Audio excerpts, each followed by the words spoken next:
Bonjour tout le monde, on est aujourd'hui mercredi le 6 janvier 2021. Je m'appelle Alain Robitaille, je suis président de la section locale de Montréal pour le syndicat des travailleurs et travailleuses des postes. Je vous parle aujourd'hui parce que je souhaitais faire un bilan de la dernière année, c'est le moment des bilans, et faisons un bilan ensemble de ce qui s'est passé dans la dernière année. Là, sans surprise, je vais vous parler de la COVID-19 rapidement. Donc, on a passé à travers une première vague, tout le monde ensemble. Une première vague qui a été difficile, qui a commencé en mars dernier.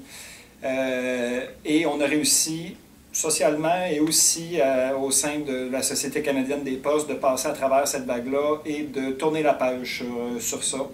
Et on est présentement en plein cœur d'une deuxième vague de COVID-19 qui est importante. Si la première a été difficile, je peux vous dire que la deuxième, elle est très, très difficile, encore une fois.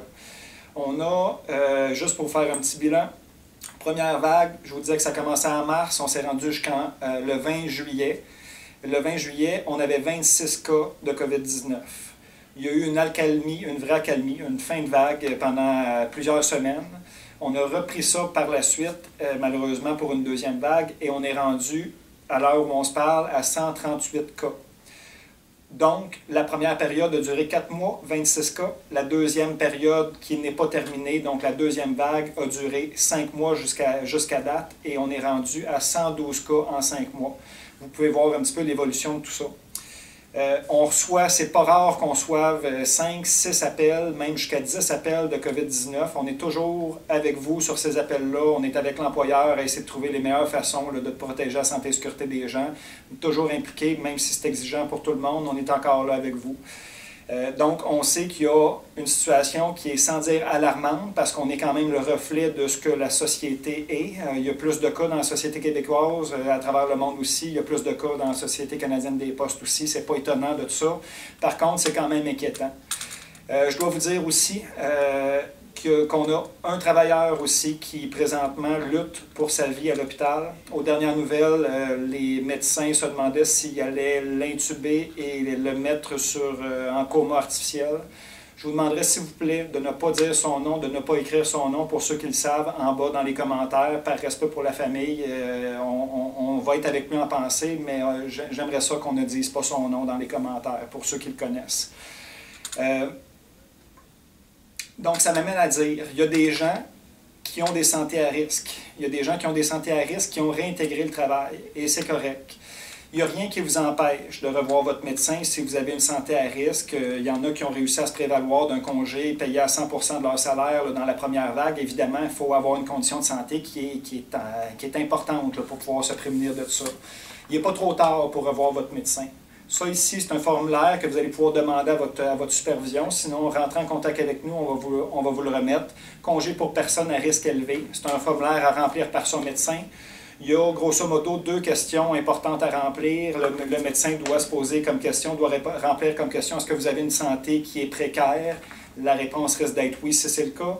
Et la deuxième question, c'est est-ce qu'il recommande un isolement à la maison? Il faut comprendre, puis dans la discussion, si vous allez avoir votre médecin avec ce document-là, il faut comprendre que l'isolement à la maison, ça ne veut pas dire que vous êtes enfermé 24 heures sur 24 à la maison. Vous pouvez aller prendre une marche, vous pouvez aller vous oxygéner un peu. Il faut que le médecin comprenne que isolement à la maison, ça ne veut pas dire rester à la maison 24 heures sur 24. Donc, s'il pense que vous devez rester à la maison, mais que vous avez le droit d'aller, exemple, faire vos besoins essentiels à l'extérieur de la maison et retourner rapidement à la maison par la suite, c'est normal qu'il coche isolement à la maison. On a eu quelques problématiques avec l'employeur sur ce formulaire-là. C'est pour ça que je vous l'explique un petit peu plus en détail. Notre travail en tant que travailleur, travailleuse des postes est important. Notre santé aussi l'est, importante au bout de la ligne. Dans les prochaines semaines, la société québécoise va avoir besoin de nous autres, travailleurs, travailleuses des postes. Et c'est pour ça que ce que je fais présentement, ce qu'on avait l'intention de faire, la section locale de Montréal, c'est de vous lancer un message de solidarité.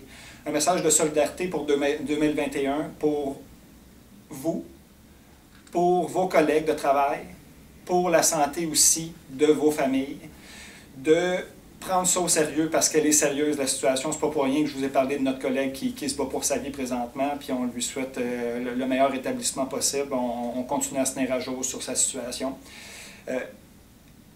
Restreignez vos contacts à l'extérieur du travail. bien que ça ne soit pas la responsabilité de l'employeur, on vous le demande bien humblement, essayez de ne pas avoir de contact le moins possible avec des gens à l'extérieur du travail, même s'il n'y a personne pour vous vérifier, qu'il n'y a personne pour vous regarder. Si vous voyez des gens à l'extérieur du travail, il y a des chances que vous rameniez le virus au sein du travail, et ça, c'est une chaîne qui est dure à récupérer par la suite. Portez votre masque. On sait que c'est fatigant. Je peux vous dire qu'il y a quelqu'un, encore une personne à l'hôpital présentement, qui il y a de quoi pas mal plus fatigant devant lui que de porter un masque. On sait que c'est contraignant. Portez le masque. Portez-le de la bonne façon, du menton jusqu'au nez. Donc, on couvre tout le visage avec. Faites ça sérieusement. C'est un moindre mal à travers toutes les problématiques qu'on a à vivre socialement présentement.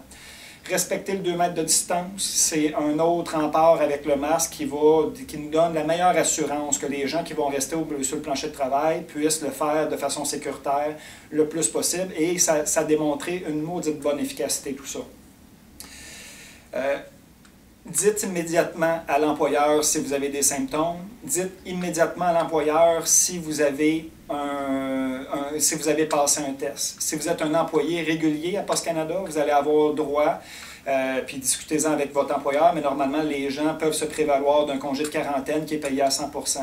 Si vous êtes un employé temporaire ou un employé de relève sur appel là, pour les FFRS, malheureusement, vous n'avez pas cette clause-là. Par contre, le gouvernement offre une prestation qui va, si je ne me trompe pas, jusqu'à 1 000 $. Donc, il y a moyen de faire application au chômage. Donc, vous n'allez pas perdre toute rémunération, même si Poste Canada ne vous paye pas, malgré les demandes qu'on a faites. Il y a d'autres options qui sont devant vous. Je vous lance encore une fois ce petit message d'espoir-là en espérant paver 2021 avec les meilleures bases possibles. Puis, ensemble, c'est sûr qu'on va être plus fort à travers cette pandémie-là. Je vous remercie tout le monde.